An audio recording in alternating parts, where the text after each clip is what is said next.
Welcome into OutKick the Show. I am your fearless leader, Clay Travis. It is Friday, and we're headed into a weekend where it seems like there's going to be a lot of college football and NFL action going on.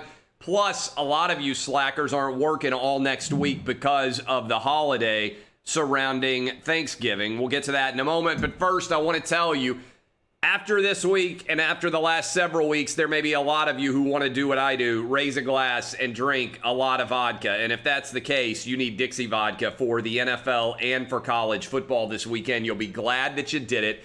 Raise a glass for Dixie Vodka. They refused to change their name when all of the losers out there came after them and said, oh my God, how dare you name a vodka after Dixie? Well, if you hate cancel culture like I hate cancel culture, Dixie Vodka needs to be your choice when you go into any liquor store in the country. Based in Charleston, South Carolina, they are fabulous. They are fantastic. Many different flavors. Raise a glass for Dixie Vodka. All right, right off the top here, some positivity.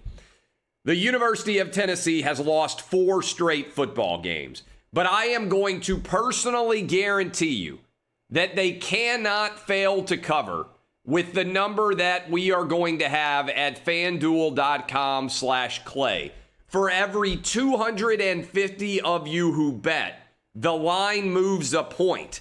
Literally, I just checked this a moment ago, and Tennessee is now plus 58.5 against Auburn tomorrow. This line may be 100 by tomorrow night. It is basically a free $50 for anybody in the state of Tennessee. $45.45 if you want to get really technical. $50 max bet, okay?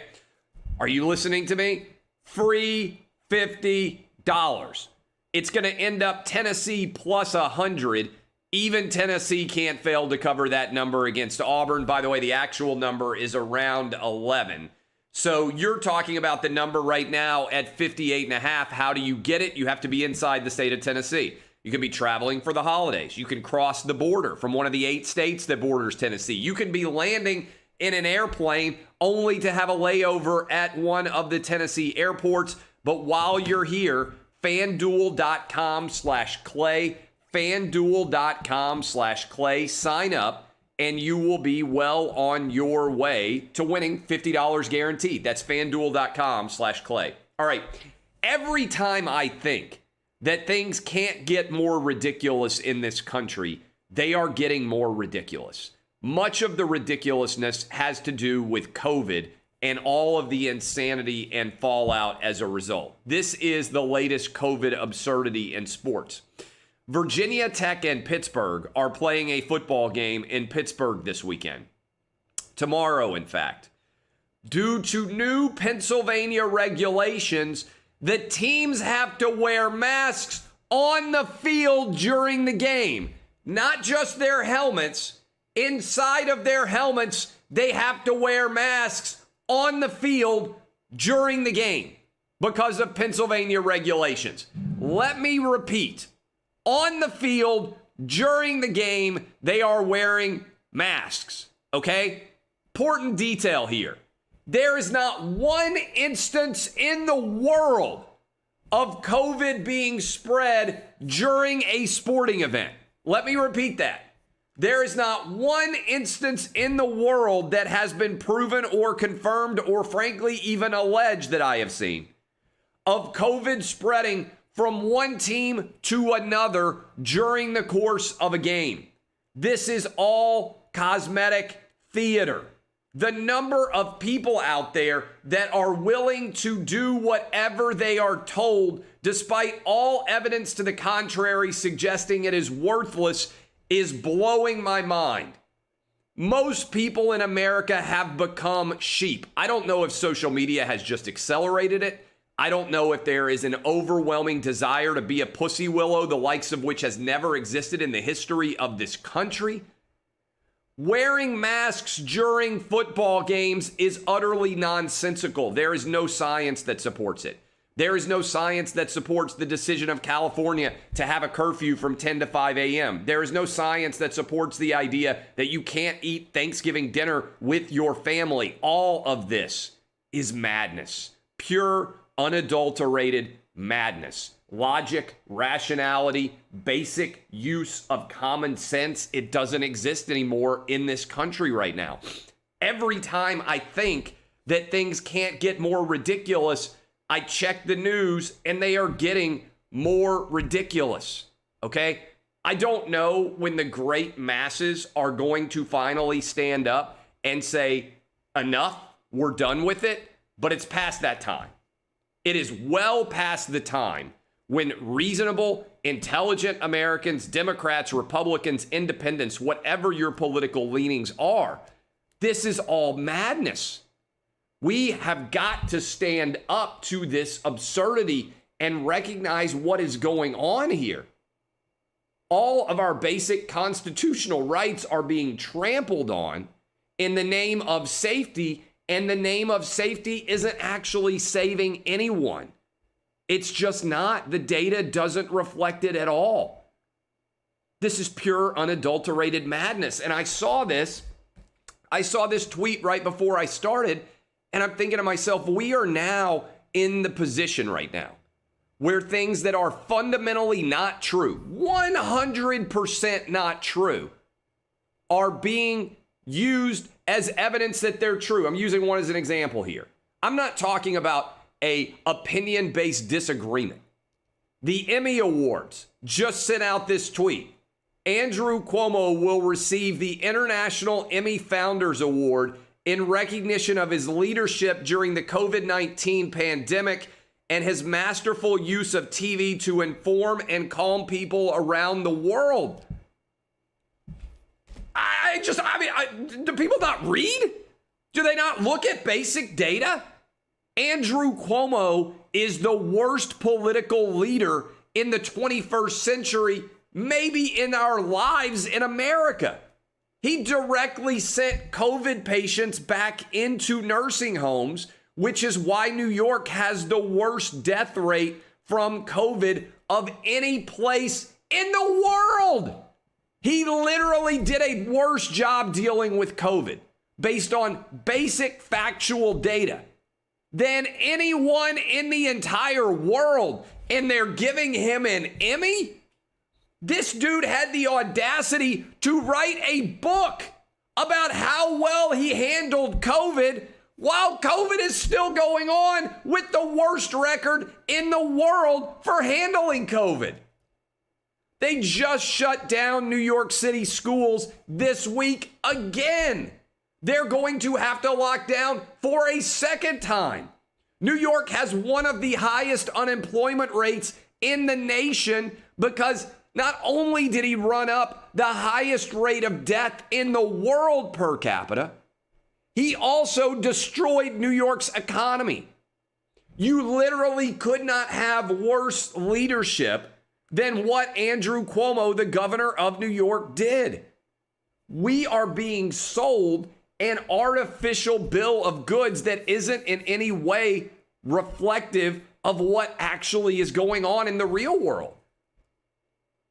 It's pure madness. It's absolute and complete and total balderdash. There is no legitimacy to it whatsoever.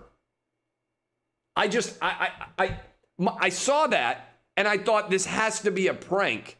This can't be the real world. There's no way that Andrew Cuomo is being lauded, praised, given an award for his decision making when it's literally the worst in the world.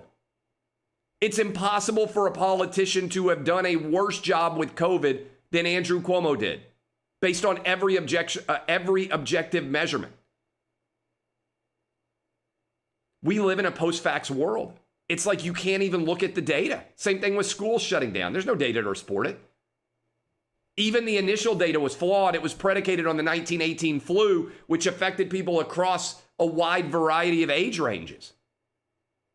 And now, it never made any sense to shut down, but it certainly makes no sense to shut down kids for a year and not have them able to get their most basic education.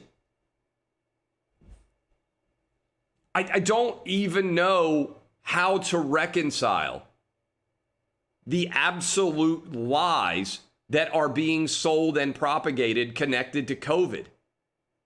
It's infuriating. It's without precedent in my life in terms of its flagrant falsehood.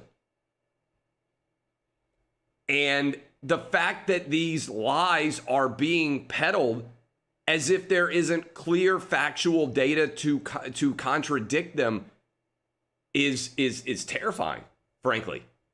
And the number of people who acquiesce to all of this is equally terrifying. There's no basis at all whatsoever to support it. Just zero. There really isn't. So, I mean, on one hand, OutKick is exploding and our audience is skyrocketing. And I appreciate that because I feel like there's such a deep need for the truth out there, a craving for it. But the fact that so many of these COVID details are flagrantly false and it's as if they can't be discussed, it's blowing my mind. The NFL six-pack of picks. Let me at least make you some money. All right, FanDuel.com/Clay. Let me go ahead and give you my OutKick six-pack of picks. I've actually got 7 picks for you today. All right, are you ready for my 7 picks? Titans +6 at Baltimore. The Lions -2 at the Panthers. The Patriots -1.5 at the Texans. Atlanta +5 at New Orleans. The Dolphins Broncos under 45.5. The Chiefs -8 at Las Vegas. And the Rams on Monday night +4 at the Bucs. There's actually a baker's half dozen here. 7 picks for you. All of those out there for you to be able to check out. Again, Titans +6, Lions -2, Pats -1.5, Atlanta +5, Dolphins Broncos under 45.5, Chiefs -8 at the Raiders, and the Rams +4 at the Bucs. I encourage you to all go check those out. And you will be glad, hopefully, we'll have another week somewhat, even near as good as last week when we went 6-0 with the NFL six-pack. The Pac-12 is adjusting its kickoff times because of the California curfew. I desperately need for police to show up at a football game with no crowds present and actually start arresting players and coaches in the fourth quarter because the game has gone over the curfew. This would be amazing. It would also simultaneously demonstrate how absurdly stupid and nonsensical curfews are, as if the virus at 10:55 becomes more dangerous than it was at 10, as if at 5:05 the virus becomes less dangerous than it was between 4 and 5. This is like there's no science to support it at all. It's madness. It's absolute insanity. But the Pac-12 is having to adjust their kickoff times because of this California absurdity. Taysom Hill getting the start over Jameis Winston. You just heard me talking about the fact that I like the Atlanta Falcons 8-5 in their last 13 as an underdog against the Saints. I think that Matt Ryan and company might win this game outright. Taysom Hill getting the start over Jameis Winston is its own interesting little dramatic shift. But to me, the value here, beyond a shadow of a doubt, is on the Atlanta Falcons. And the Seahawks got a big win last night in the NFC West. Everything going crazy in the NFC West right now. And that was absolutely, positively a huge win for Russell Wilson and company. I can't believe Carlos Dunlap got that sack at the end of the game. Like many of you, I thought that the Cardinals would go right down the field and score there to tie it at 28, or potentially to go for 2 and go for the win inside of the final 30 seconds or so. Instead, the Seahawks got a really big win against the Arizona Cardinals. All right. I love all of you. Raise a glass for Dixie Vodka. The number, let me check the latest number on this Tennessee game against this interesting game between Tennessee and Auburn. Spread the love. The number now is up to 59.5. So if you go to FanDuel.com/Clay right now, that's FanDuel.com/Clay, you get a number plus 59.5. It is pretty incredible. Plus 59.5. All right. I love all of you. My name is Clay Travis. DBAP unless you need to SBAP. FanDuel.com/Clay. 59.5. You can't lose. 50 free dollars. 8 border states. Drive across the state line. Make your picks as well. FanDuel.com/Clay. And Dixie Vodka. Raise a glass. You're going to need it this weekend. I appreciate all of you. I'll be live at 5 Eastern, 4 Central, 3 Mountain, and 2 Pacific on Fox Bet Live, final television show of the week. Kisses, particularly for the haters. I couldn't have done it without you. This has been OutKick the Show.